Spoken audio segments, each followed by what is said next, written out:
أعوذ بالله من الشيطان الرجيم. بسم الله الرحمن الرحيم. الحمد لله رب العالمين حمد الشاكرين، الصلاة والسلام على رسوله محمد وآله وأصحابه أجمعين. السلام علیکم ورحمة الله وبرکاته. ستاسې د روغتیا په سلامتیا په هیله ګورئ په تیرو سورة الحجرات د 4 آیات څخه چې الله عز وجل فرمایلی وه د ځینې ټولنیز آدابو په اړه باندې چې هغه کسانو چې تاسې ایمان راوړی دی هغه کسان کوم چې د حجراتو د شا څخه د رسول الله صلی الله علیه وسلم د هغه خونې د اوسېدو د ځای د شا څخه نارې ورته وي او پر یو غیر مناسب وخت باندې نارې وي چې هغه د قیلولې یا د هغه د غرمې د خوب وخت دی یا نور هغه وختونه دي چې هغه مناسب نه دي او هغه یادونه یې سوې ده په اسلامي شریعت کې.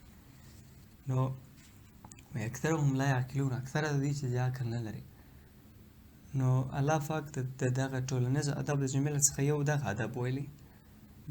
بله خبره یې داسې ذکر کړله چې وایي کله چې یو فاسق راغلی په یو نبأ او په یو مهم خبر پسې تاسو ته وړاندې کوي، نو د هر څه د مخه تاسې فتبینو، نو تاسې هغه وپلټئ، تاسې د هغه اول بیان وکړئ، پوښتنه یې وکړئ.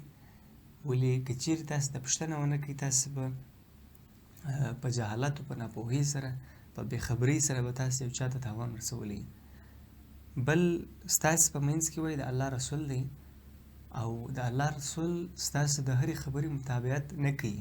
ولې که چیرې ستاسې د هرې خبرې متابعت وکړي او ستاسې خبرې خو هم د هواو یا د نورو غرایزو د هغه منبع څخه وي، نو ممکن او کیدای سي تاسې په مشقت او په ګناه او په تکلیف کې ولویږئ. بیا الله پاک فرمایلي وه که چیرې دوې طایفې و دوې ډلې په جنګ و جدل سره سي یا 2 نفره په جنګ و په مشکل کې سره اخته سي څه، نو تاسې اول هغه کم کس چې بغاوت یې کړی دی هغوی سره جنګ وکړئ او بیا هغوی صلح ته راولئ او تاسې په انصاف او په عدل سره فیصله او دغه وکړئ، هغه ستاسې اخرنۍ قضا وکړئ. بیا الله پاک د هغه کم مشاجرې و هغه جنګ کم خبرې چې هغه طرز العمل یې موږ ته راښولی و چې اول باید تاسې هغه د سولې مربوط یې ښولی و چې مؤمنان ټول سره ورونه دي. که چیرې طایفتان من المؤمنین کوم جنګ کې واقع سوله یوې د دوی څخه بغاوت وکړي، تاسې هغه د باغې ډلې سره جګړه وکړئ تر څو هغه تفي الی امر الله د الله امر ته غاړه کښېږدي. کله چې د الله امر ته غاړه کښېښوله نو دواړو ترمنځ باندې سوله وکړئ او په انصاف سره تاسې د هغوی قضا وکړئ. نو د هغه په امتداد سره الله عز وجل بیا پسې فرمایي یا ایها الذین آمنوا، هغه کسانو چې تاسې ایمان راوړي دي، لا یسخر نه دې کوي مسخرې قوم یو قوم من قوم د بل قوم یا پر بل قوم باندې، عسا نو شایي ان یکونو چې وي هغه مسخره کړل سوي قوم، هغه قوم چې مسخرې پر سوي دي، خیرا ښه منهم د هغه مسخره کوونکي قوم څخه. یعنې هغه کسانو چې تاسې ایمان راوړی دی یو قوم پر بل قوم باندې تمسخر مه کوئ، شاید هغه قوم چې پر هغو باندې مسخرې کېږي د هغه مسخره کوونکو څخه اعلی د الله په نزد باندې. ولې دا شی موږ ته معلوم نه دی. ولا نساء همداسې تا تمسخر نه کوي ښځې من نساء پر نورو ښځو باندې، عسا شایي ان یکنه چې وي دغه مسخره سوي ښځې کوم چې مسخرې پر سوي دي، خیرا خیر منهن د هغو څخه کوم چې مسخرې کوونکي دي. ولا تلمزو او تاسې لمز مه کوئ، تاسې عیب جویي په دري کې ورته وایي، همداسې تاسې د عیب په پټ په ښکاره ډول سره تاسې د خلکو عیبونه مه ورته وایاست، تاسې د خلکو عیب پلټنه مه کوئ. ولا تلمزو انفسکم، تاسې د خپلو انفسو د خپلو ځانو لمز مه کوئ. یو همز دی بل لمز دی. که چیرې په هغه سورة الهمزه کې ویلي ویل لکل همزة لمزه، هلاکت چې وي لکل همزة هغه هر د شا د خوا څخه دی یا کوم چې په غیاب کې عیب پلټنه کوي، لمزة کوم چې مخامخ د یو چا د عیب پلټنه کوي یا ممکن د یو چا هغه په اصطلاح عیب جویي کوي. ولا تلمزو او تاسې د یو چا عیب پلټنه مه کوئ، عیبونه مه ورته وایاست، انفسکم د خپلو ځانو، یعنې په خپل منځو کې دا کار مه کوئ. ولا تنابزو او تاسې اواز مه کوئ په بدو القابو سره بالالقاب په القابو سره ولا تنابزو او تاسې مه وایاست په بدو القابو سره بالالقاب په القابو سره. ګورئ هلته خو بیان سوی و هغه طرز العمل یې بیان کړی و د جګړې و د نزاع و د اختلاف د لرې کولو لپاره هغه مؤثره طریقه یې واضح کړې وه چې هغه هلته ما څو وارې وویله. ولې د هغه مخالفتو د جذبې په اصطلاح وایي د هغه زیاتولو و د په اصطلاح وایي نور هم چې هغه دغه د جګړې اور زیاتېږي د هغه د مخنیوي دپاره بیا الله عز وجل موږ ته فرمایي چې تاسې بیا د جګړې په جریان کې یو قوم پر بل قوم باندې مسخرې مه کوئ. ولې عموم کې دا کوم اختلاف یا دا کوم نزاع چې ستاسو په منځ کې راغلی ده یا کوم مشاجره چې راغلی ده دا هم باید ستاسې د خیر دپاره وي. یعنې د دې حلول هم باید د خیر په طریقه وي. په داسې ډول سره نه وي چې د هغه جنګ په جریان کې یو قوم پر بل قوم باندې مسخرې کوي یا ښځې پر ښځو مسخرې کوي. ولې دا شی الله ته معلوم دی چې څوک به اعلی د الله په نیز شاید هغه کسان چې کوم چې مسخرې پرې کېږي هغه د هغو څخه ډېر ښه وي. همداسې تاسې هغه عیب جویي مه کوئ کوم چې په دریګ کې ورته وایي. یعنې تاسې د خلکو عیبونه مو ورته وایاست یا عموم کې دا ځینې کسان داسې خصلتونه لري چې کوم رازونه یو چا ته ویلي بیا چې کوم د هغه کس سره کوم اختلاف کېږي بیا د دا رازونه دغه کوي اعلانیې یا په اصطلاح وایي په ښکاره ډول سره یې بیانوي. دا خپله د ده عیبونه دي او دا لمز دی په ښکاري د دې دپاره. ولې دغه شی چې دی دغه لمز و دغه د یو چا عیب بیانول دا مشاجره و دا اختلاف ډېروي یې دا اور نور هم پسې په زوره کوي. تاسې په خپل منځ کې دا کار مه کوئ. داسې په تنابز مه کوئ په خپلو منځو کې په غلطو القابو په غلطو تخلصو باندې یو بل مه سره یادوئ. ګورئ دغه ټوله د الله اوامر دي.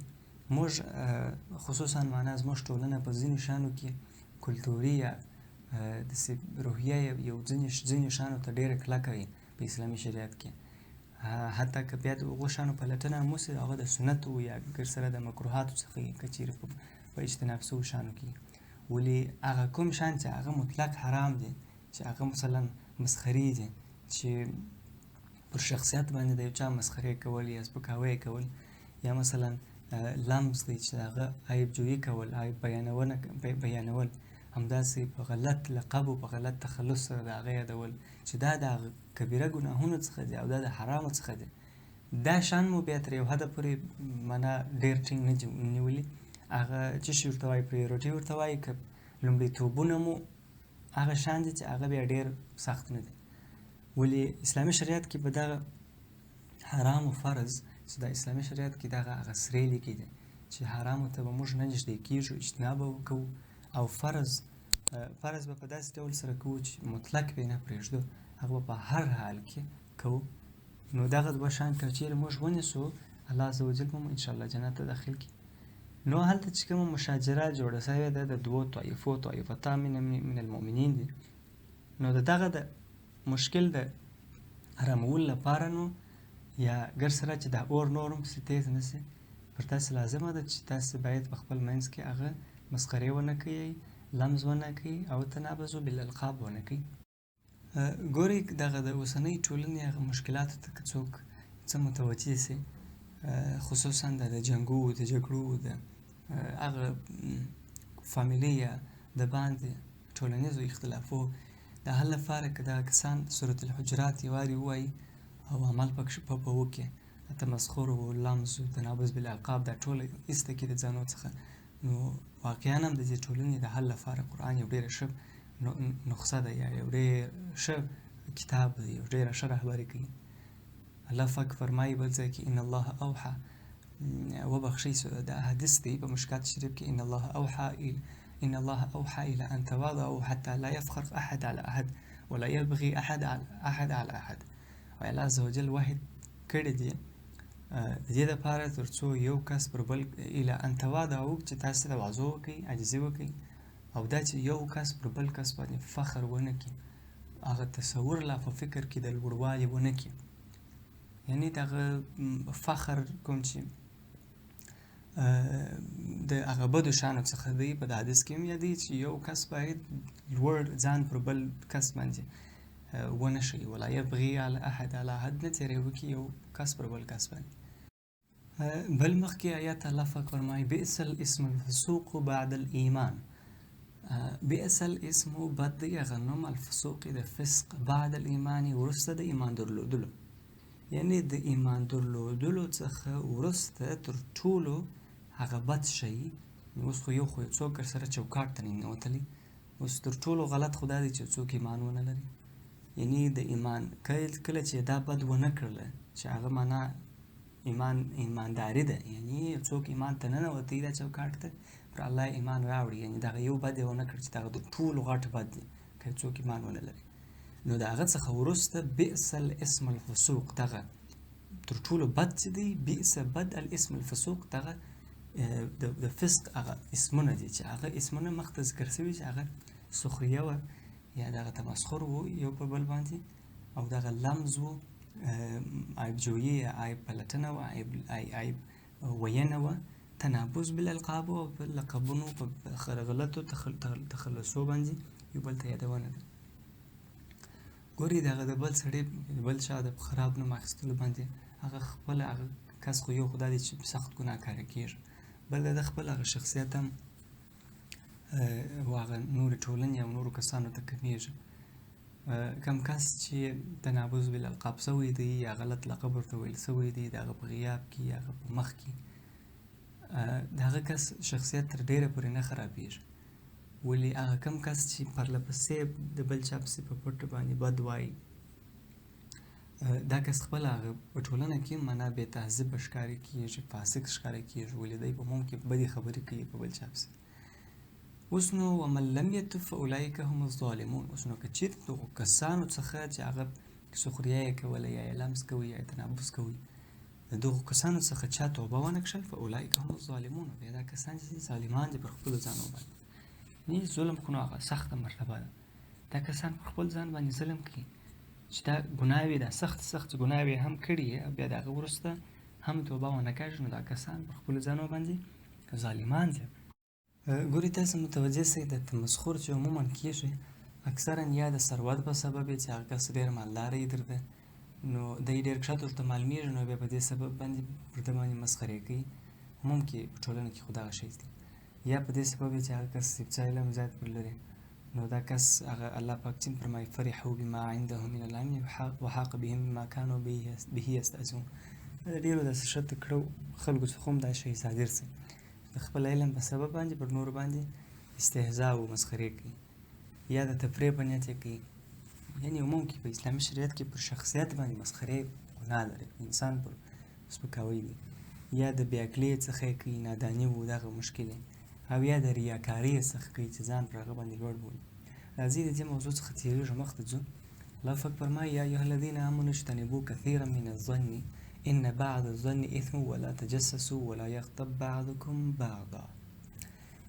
هغه کسانو چې تاسو ایمان راوړی دی اجتناب وکړئ کثیرا من الظن، ډېر اجتناب وکړئ د ظن و د ګمان کولو څخه. ولې ان بعض الظن په تحقیق سره ځینې ګمانونه چې دي اثم ګناه ده. ولا تجسسوا تاسې عیب پلټنه مه کوئ، څراغ په یو بل چا پسې مه را اخلئ. ولا یغتب او تاسې غیبت مه کوئ بعضکم د ځینو بعضا ځینې د بعضو غیبت مه کوئ.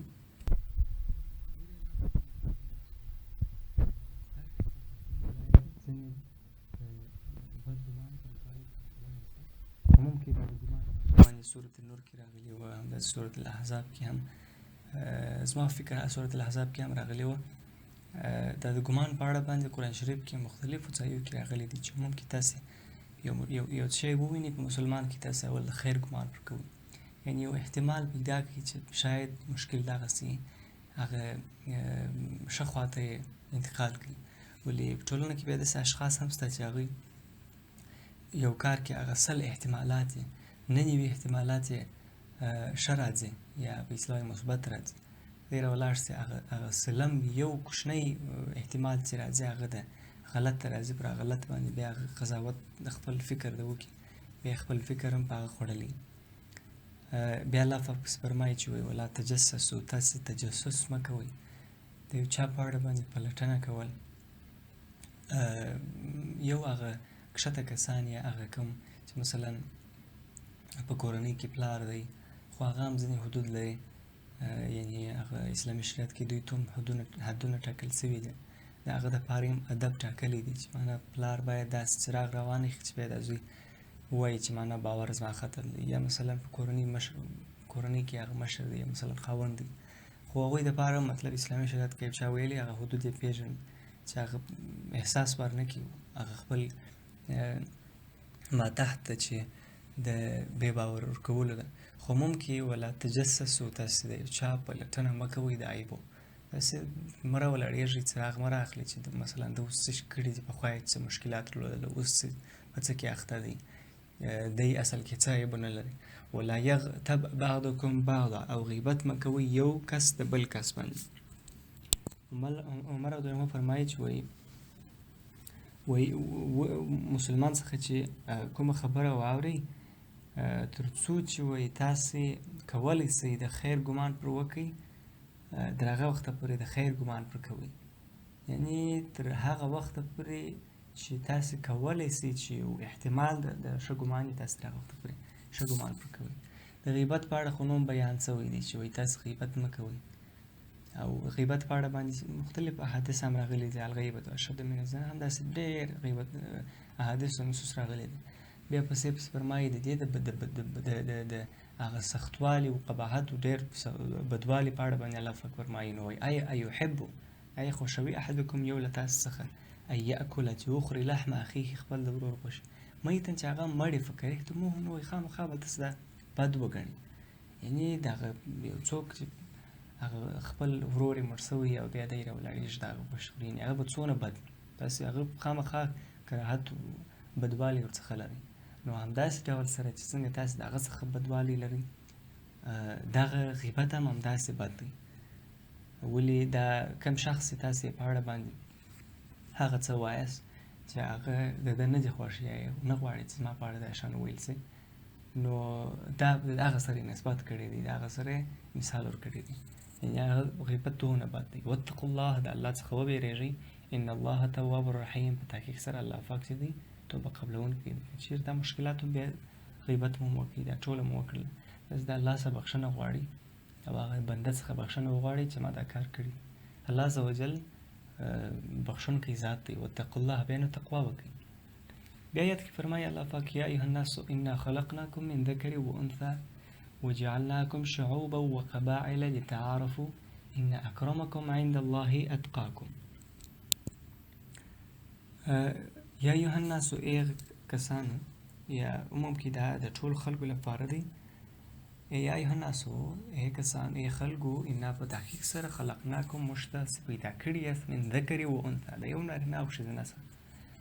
نارینه او ښځینه خو نو معلوم دی آدم علیه السلام ده او بیبي حوا رضی الله تعالی عنها ده. وجعلناکم، تاسې مو ګرځولي یاست شعوبا معنا شعبې، کټګوریانې یا ډلې، و قبایلا او قبیلې، لتعارفوا، د دې دپاره چې تاسې سره وپېژندل سئ. ان اکرمکم عند الله اتقاکم، په تاسې کې هغه د اکرام او د عزت هغه واحد چې دی یا هغه بنسټ د ستاسې د اکرام او د عزت چې دی هغه ستاسې کې ستاسې تقوا ده. دا نور ثروت او دا شیان چې دا ګټه چې دی دا موقتي دي یا داسې دي چې هغه معلوم نه دي، او الله په نیز باندې ان اکرمکم عند الله اتقاکم، په تحقیق سره هغه په تاسې کې اکرم دی، د الله په نیز باندې هغه اکرم دی کوم چې په تاسې کې اتقاکم، چې ډېر تر ټولو ښه متقي و. ګورئ موږ که چېرې فکر وکړو د دغه غیبت و، د دغه عیب لټول و، د تمسخر و، دغه د لمز و، د تنبس بالالقاب، دا ټول مخکې دا کوم غلط شیان چې موږ یاد کړله، د دغو ټولو منشا خو ماته خو شخصا خپله هغه د غرور و کبر معلومېږي، یعنې د دغو ټولو هغه سرچینه د غرور او د کبر له سببه ده.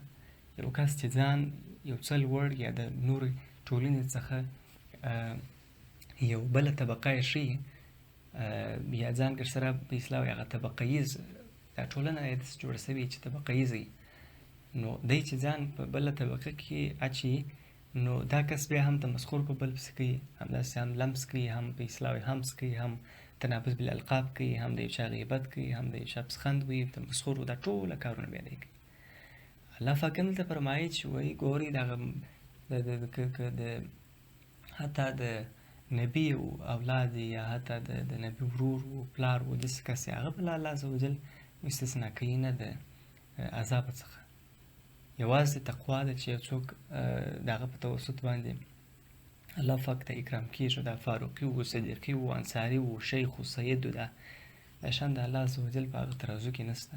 د الله عز وجل په ترازو کې یوازینی شان چې دی هغه تقوا ده.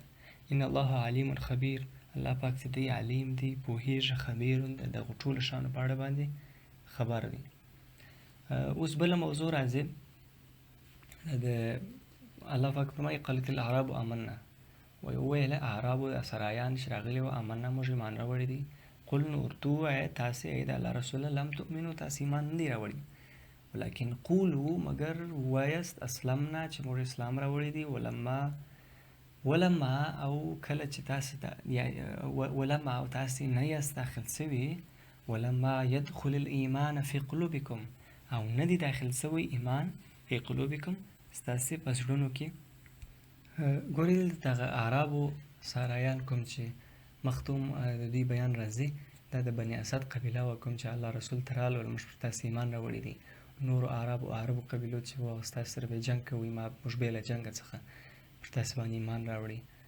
نو یو ډول هغه احسان یې اچوي د الله پر رسول باندې، ولې دا کسانو د ناپوهۍ و د نادانۍ سره دا شی کوي او د دوی په زړونو کې ایمان سم ځای نه ونیولی، منافقت څخه یې نه کوي. ځکه که چیرې د منافقت وای د امام بخاري صاحب له قول څخه چې دا کسان به الله پاک رسوا کړي وای. نو قالت الاعراب آمنا، عرب ویل موږ ایمان راوړی دی. قل لم تؤمنوا، ته ورته وایه چې ایمان در اوسه نه دی راوړي، ولکن قولوا اسلمنا، ووایاست چې اسلام راوړی دی.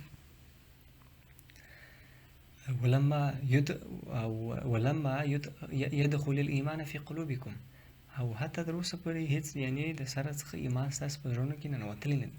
که چیرې ننوتلی وای نو بیا تاسې غیبت و، عیب لټول و، دا نور خصلتونه د ځانو څخه لرې کول چې هغه یو حدیث هم په راغلی دی، یا معاشر من آمن بلسانه ولم یفض الایمان الى قلبه لا تغتابوا المسلمین ولا تتبعوا عوراتهم. هغه کسان چې ایمان یې راوړی دی په خپله ژبه سره او قلب ته هم ننوتلی دی، هغه بیا نه غیبت کوي د مسلمانانو او نه د هغوی عیب پلټنه او عورت پلټنه په اصلاح کوي، د دوی عیب پلټنه نه کوي. بیا فرمایي المسلم من سلم المسلمون من لسانه ویده، المؤمن من آمن الناس على دمائهم واموالهم. داسې نو ډېر نصوص او احادیث دي چې د مسلمان د هغه امن په اړه نازل شوي دي، چې وایي د هغه ټولنیز روابطو په اړه نازل شوي دي. اوس نو ګوري هلته خو الله پاک فرمایلی دی چې وایي قالت الاعراب آمنا قل لم تؤمنوا ولكن قولوا اسلمنا ولما يدخل الايمان فی قلوبکم، تر اوسه پورې لا ستاسې په زړونو کې ایمان نه دی ننوتلی. وان تطیعوا الله ورسوله لا یلدکم من اعمالکم شیئا، نو که چیرې په دې شرط باندې چې تاسې د الله او د رسول اطاعت وکړئ، لا یلدکم کم به نه سي، الله به پرې نه کړي من اعمالکم ستاسې د هغه عملو د هغه جزاګانو څخه، یعنې هغه جزا به تاسې څخه ایسته نه کړي شیئا هیڅ شی، یعنې بیخي به یوه نقطه هم ستاسې یوه ذره ستاسې هغه کومه جزای حسن چې دی هغه به ستاسې څخه ایسته نه کړي. ان الله غفور رحیم، الله پاک چې دی غفور بخښونکی او رحم والا دی. انما المؤمنون الذين امنوا بالله ورسوله ثم لم يرتابوا وجاهدوا باموالهم وانفسهم في سبيل الله اولئك هم الصادقون. په تحقیق سره هغه کسان چې ایمان یې راوړي دي د الله او د الله په رسول باندې، ثم لم يرتابوا او بیا مذبذب مشکوک سوي نه دي، په زړونو کې د ایمان ټینګ ځای سوی دي، جاهدوا او بیا جهاد کوي باموالهم په خپلو مالونو سره، وانفسهم په خپلو ځانو سره د الله په لار کې، اولئک هم الصادقون، دا کسان چې رښتیني دي. ګوري د یو موضوع په اړه چې یا پر یو شی باندې چې یو څوک ډېر ټینګ باور ولري، لکه ګر سره داسې په ساده ډول سره چې ووایي چې موږ په کورنۍ کې یا عموم کې د باندې موږ پر یو کس باندې بیخي ډېر باور لرو، خپل هغه په اصلاح زړه مو ډېر ورسره تړلی یا موږ هغه ډېر مکمل باور پر هغه باندې ولرو، بیا نو موږ هغه کم څه چې موږ په مابینځ کې چې یا موږ کم څه چې ما د هغه دپاره وکړو یا هغه څه زموږ دپاره کم څه کوي، د هغو په کولو کې بیا موږ هېڅ رنګ مشقت او تکلیف نه وینو. ولې دا هر څه بیا په ډېره اسانۍ سره کوو او بیا هر څنګه مشقتونه او تکلیفونه پر ځانو باندې وړو. ولې دا مشقت او تکلیف زموږ دپاره تکلیف نه وي، یعنې زموږ دپاره سختي نه وي. همداسې که څوک د الله او د الله په رسول باندې په رښتیا باندې ایمان ولري او هغه میراثي اسلام یې نه وي او یا نه بل ډول وي، ولې ده په خپل زړه کې د الله او د الله رسول ته ځای ورکړي او مکمل ایمان په ولري، نو هغه کسان بیا نه غیبت کوي، نه زنا کوي، نه دا نور ټوله غلط کارونه چې هغه لمس دي، که همس دي، که تنابز بالالقاب دي، که مخکې ذکر شوي دي، دا ټوله نه کوي. یو خو دا خبره ده. بل په زړه کې کوم شک نه وي، جهاد کوي په خپل مالونو او انفسو سره، بیا نو خپل ځان و مالونه و د هر څه بیا تر الله قربانوي، ځکه چې باور یې دی پر الله او د هغه پر رسول باندې دی باور لري. اول خو هغه غلط کارونه پرېښول، بیا راځي خپل مالونه باندې جهاد کوي، په خپل ځانو باندې الله په لار کې جهاد کوي. بیا نو چې اولئک هم الصادقون، بیا اوس نو دوی معنا رښتینه شول. رښتینه مؤمنان چې دي معنا دا دونه غټه پروسه ده.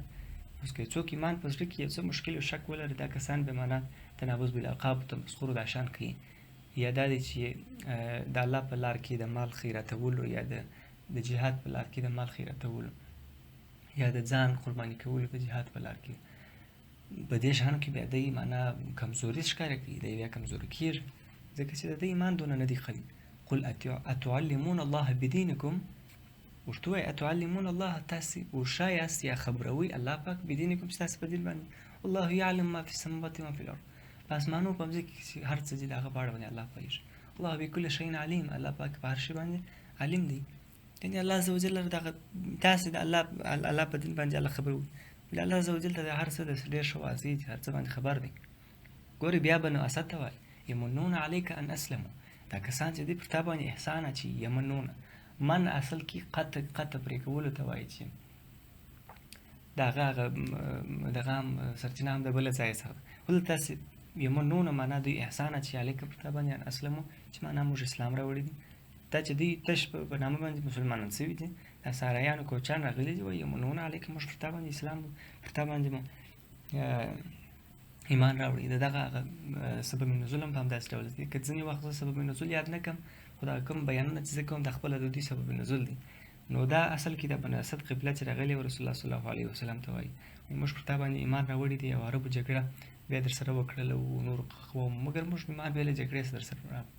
الله پاک ما یمنون علیک ان اسلموا، دوی ایمان دوی احسان کوي پر تا باندې چې موږ ایمان راوړي. قل لا تمنوا علی اسلامکم، قل ورته وایه لا تمنوا، پر ما باندې احسان اچوئ، ما علی پر ما باندې اسلامکم، ستاسو د اسلام احسان پر ما ولې اچوئ. بل الله یمن علیکم، بلکې الله عز وجل هغه کس دی یمنکم چې احسان کوي علیکم پر تاسو باندې، ان هداکم چې تاسو ته هدایت وکړي للایمان و ایمان لره، تاسو یې هادي کړه، تاسو یې په اصطلاح تیر کړله، تاسو یې لاره یې در وښوله د ایمان، ان کنتم صادقین، چې تاسو که چیرې تاسو صادقین او رښتیني یاست، که چیرې رښتیني یاست، الله عز وجل هغه کس دی چې احسان یې در باندې کړی دی. د هدایت لاره موږ ته الله ښولې ده. عموم کې ګوري چې یو کس ډېر ښه متقي سي، دغه تقوا یو نښه هم چې څوک ډېر متقي سي، نښه دا ده چې عموم کې دا کس کوم چې هر عمل کوي، دا هر عمل که یوه سجده کوي، که یو نفل کوي، که یو ښه کار کوي، په هغه سره هم ده ته د خپل ځان د لوړوالي هغه کم صفت چې هغه دی نه احساسوي. ولې دا هر څه بیرته هم بیا الله ته منسوبوي، چې یا الله تاسې یاست چې ما ته مو هدایت لر رانصیب کړی دی، د نورو څخه مو جلا کړی یم. ولې په ټولنه کې ډېر بد شته، مګر یا الله یعنې دا ټوله یا الله ستا برکت دی او دا ستا رحمت دی پر ما باندې، چې د غلطو څخه مو راګرځولی یم، په واقعي او په اسلامي طریقه باندې احساسات مې اسلام ته شته. دغه یعنې دا خپل هغه هر څه الله عز وجل ته منسوبول دا لوړه خبره، ځکه الله عز وجل احسان دی. که د الله عز وجل احسان نه وای، زموږ څخه ډېر ښه به اصلاح وای، ډېر ښه و، ډېر تکړه خلک دي چې هغه په غلطو کې اخته دي. ان الله یعلم غیب السماوات والارض، په تحقیق سره الله پوهېږي په غیب باندې، په هغه پټو شیانو باندې د اسمانو او د مځکو. والله بصیر بما تعملون، الله پاک بصیر دی، لیدونکی دی، بما په هغه څه سره تعملونه چې تاسې یې کوئ. یعنې تاسې بهانې او دا مه جوړوئ الله عز وجل علیم او خبیر دی په هغه څه باندې تاسې کوي. ګوري سورة الحجرات پر همدې ځای پای ته رسېږي.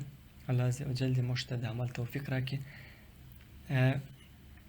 سورة الحجرات یو هغه سورة الاخلاق چې ورته وایي د هغه ډېرو ښو سورتو څخه و چې که چېرې تاسې ورته متوجه سوي یاست په سورة الحجرات کې 5 ځله باندې دغه راغلي دي چې یا ایها الذین آمنو یا ایها الذین آمنو، یعنې 5 احکام یې ډېر ښایسته بیان کړي چې یو اول دا و چې د الله او د رسول احکام باید ومنئ، متابعت یې وکړئ. دویمه خبره دا ده چې د خبرو او نبأ او خبر د دې تحقیق په پلټنه اول کوئ. دریمه خبره دا وه چې د تمرخص څخه د تمسخر څخه پرهیز وکړئ. څلورمه خبره دا وه چې د الله د رسول درناوی وکړئ. پنځمه دا وه چې غیبت و عیبجویي و بدګماني و دا شیان مه کوئ. دا هغه ټول هغه د ټولنې چې اوس د جنګ و د جدل او مشاجرې سبب سوي دي، ټول هغه شیان دلته ذکر سوي دي. نو نور به وخت نه نیسم. الله عز وجل دې موږ ټوله په دغه اسلامي اخلاقو باندې سمبال کړي. واخر دعوانا الحمد لله رب العالمین. السلام علیکم ورحمة الله وبرکاته.